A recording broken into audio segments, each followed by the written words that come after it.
किसी भी हमें पूजे स्थल पे या फिर कथा में कीर्तन में मान जाओ, बात ना करो भाभी, खड़ा कर दूंगी, अकेले हाजिरी लगवाऊंगी, बाद में जो भी बोलना हो बोलते रहना। हाँ, माना कि हमें कहीं किसी अच्छे धर्म के कार्य में जाना है या शादी ब्याह में जाना है, तो हम अलमारी खोलेंगे कई घंटे, उसमें देखेंगे कौन सी साड़ी पहनूं। देखते हैं कि नहीं देखते? देखते हैं। फिर पसंद करेंगे, फिर निकालेंगे, फिर उसे पहनने में कई घंटे लगा देंगे।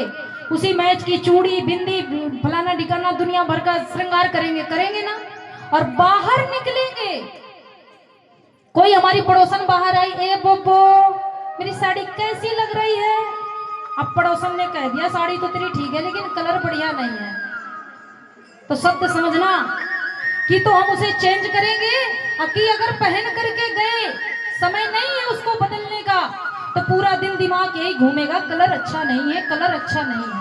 हाथ में दे करके रखते हैं, अरे भैया हमें अच्छा लग रहा है, हमें दूसरे से क्या लेना देना। इस बात को पकड़िए, समझिए।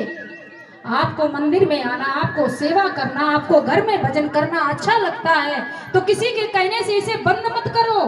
अभी मैंने बताया था, हम सबके पास ज्ञान बहुत है, ज्ञान भरा पड़ा है, लेकिन वो मात्र ज्ञान दिखावे का है। तनिक दर्शन करे। एक कथा में उदाहरण के लिए अधिकतर सुनाया करती हूँ, अगर आप लोगों को दिक्कत ना हो, परेशानी ना हो तो सुनाऊं, नहीं फिर आगे चलूं। सुनना है? जय हो, गौर से सुनना फिर अगर सुनना है तो। एक बिचारी शहर की लड़की, गांव में उसका ब्याह हुआ, वो दिल्ली की थी, गांव में ब्याह हो गया। अब गांव में जिस घर में जिस परिवार में उसका ब्याह हुआ, तो अपना गांव के हिसाब से रहते, वहां का जो माहौल था तो गांव के हिसाब से था। एक बार उसने सोचा, उस लड़की ने जो गांव में ब्याही थी, कि क्यों ना मैं अपने बच्चे को अपने भाई के पास गर्मियों की छुट्टी में भेज दूं, तो बढ़िया पढ़ लिख करके ये भी कुछ बन करके आएगा, कुछ ना कुछ तो सीख करके आएगा। भेज दिया। अब लड़का गया, क्यों? उसके भाई के बच्चे इंग्लिश मीडियम स्कूल में पढ़ते थे, बच्चों के साथ रहा। कहते हैं ना कि संगत का असर बहुत पड़ता है। अब भैया वहां तो और तो ज्यादा कुछ सीख नहीं पाया, 2-4 शब्द अंग्रेजी के सीख ही आया। अब भैया गांव में उससे जो कोई बोले तो सीना तान के चले, बोलने को तैयार नहीं। क्यों? क्योंकि मैं अंग्रेजी सीख करके आया हूँ। शांति से बैठो, बातें मत करो, हाथ जोड़ करके निवेदन है, बातें ना करो। अब भैया जैसे वो कोई उससे बोलता, वो बोलने को तैयार नहीं, और उसे इंग्लिश के वर्ड कौन कौन से थे सुनना चाहोगे?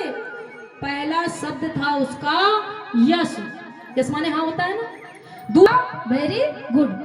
4 सीख करके आया था। ये ज्ञान की बात है, हम सबकी यही बात है, उस लड़के की बस बात नहीं है, ये तो मात्र उदाहरण दे रहे हैं। अब भैया समय गुजरा, उस बच्चे को ट्रेन में जाना पड़ा।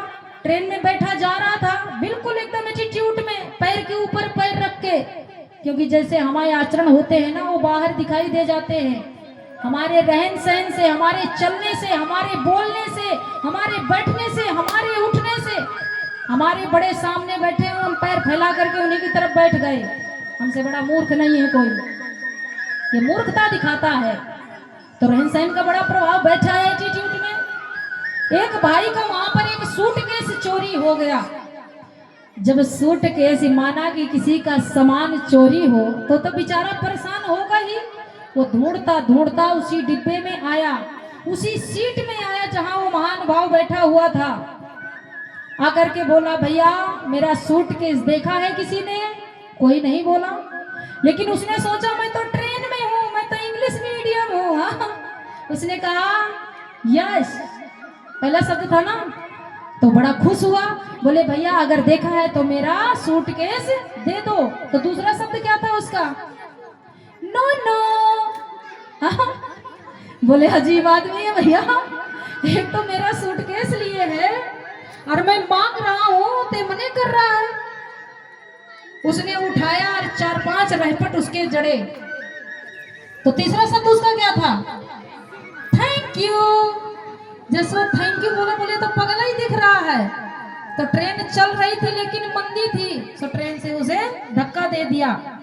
तो गिरते गिरते भी क्या बोल करके दस्तखत। हाँ, कहने का भाव ये है कि ऐसे ही ज्ञान हम लोगों के पास है। दो चार अक्षर कहीं से सुन लिए, पढ़ लिए तो हम ज्ञानी बन गए। अरे मैं कहूँ एक शब्द पकड़िए लेकिन उसका अर्थ समझिए, कल्याण जब निश्चित है। आज सुखदेव जी महाराज राजा परीक्षित को अनेकों प्रकार की कथाएं सुनाते। आज सुखदेव जी महाराज कहते हैं कि राजन, एक ऐसे राजा का चरित्र मैं तुमको सुनाने जा रहा हूँ, एक ऐसे महापुरुष का चरित्र सुनाने जा रहा हूँ कि उसके गलती होने के कारण उसके 3 जन्म हुए। एक गलती ने 3 जन्म दिए। जब जाकर के भगवान मिले, राजा ने कहा कि महाराज गुरुदेव सुनाइए, बड़े भाग की बात है, ऐसे महापुरुष की कथा श्रवण करने को मिलेगा। तो बोले सुनो राजन।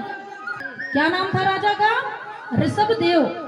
बड़े धर्मात्मा, बड़े त्यागी, बड़े सुशील, बड़े उच्च विचार वाले राजा थे।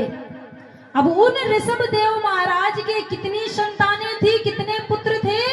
100। याद रखना, अभी पूछूंगी बाद में। हाँ, 100 संतानें यानी 100 पुत्र। राजा का नित्य का नियम था, दिन भर तो राज्य के कार्यभार को संभालता और रात्रि में जब आता अपने महल में तो अपने घर में एक छोटी सी सभा लगाता। समझना ये कथा हमें क्या समझाती है, और आप लोग भी घरों में जाकर के अपने अपने ऐसे ही किया करो, करना, कोशिश करना। आज वो छोटी सी सभा लगाते, अपने 100 के 100 पुत्रों को बैठाते और बड़े सुंदर सुंदर उपदेश करते। राजा का यही नियम रहा। धीरे धीरे समय गुजरा। एक दिन राजा ने कहा, बच्चों ये बताओ कि ये तुम्हें जन्म किस लिए मिला है?